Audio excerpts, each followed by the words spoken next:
Asian economies discuss trade pact amid rising protectionism. Japanese Prime Minister Shinzo Abe, center, joins hands with trade ministers from Asian countries for a group photo during the Regional Comprehensive Economic Partnership (RCEP) meeting in Tokyo Sunday, July 1, 2018. Trade ministers from 16 Asian countries are meeting in Tokyo on a regional trade pact, highlighting efforts to ensure free and rules-based commerce in the face of an increasingly protectionist United States under President Donald Trump.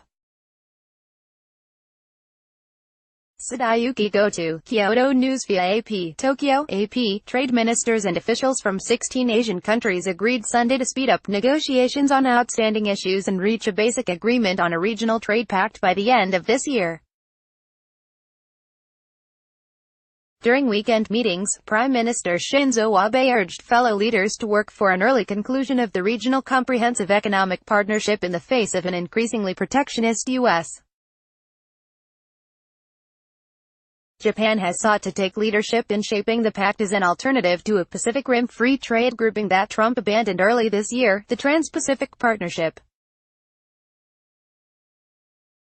At a joint news conference Sunday after the talks, Japanese Economy, Trade and Industry Minister Hiroshi Seko and his Singaporean counterpart, Chan Chun-sing, noted there are differences that still need to be resolved, but the participants see reaching an accord as evidence of Asia's commitment to defending free trade.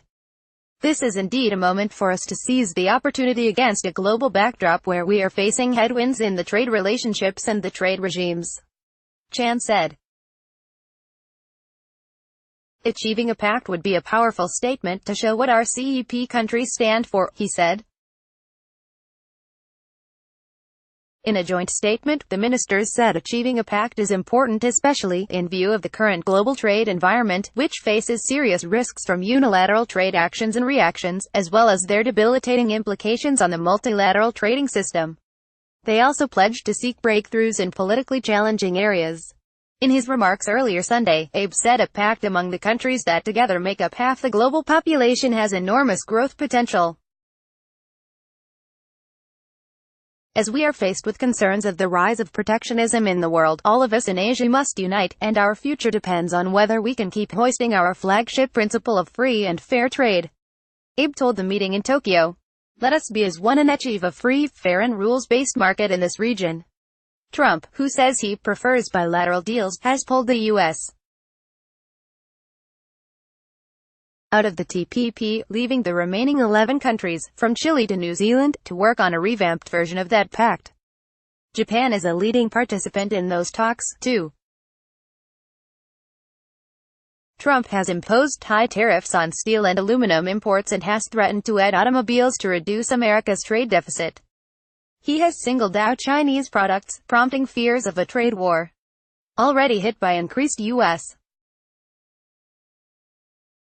steel and aluminum tariffs, Japan has told the World Trade Organization that it may retaliate against U.S.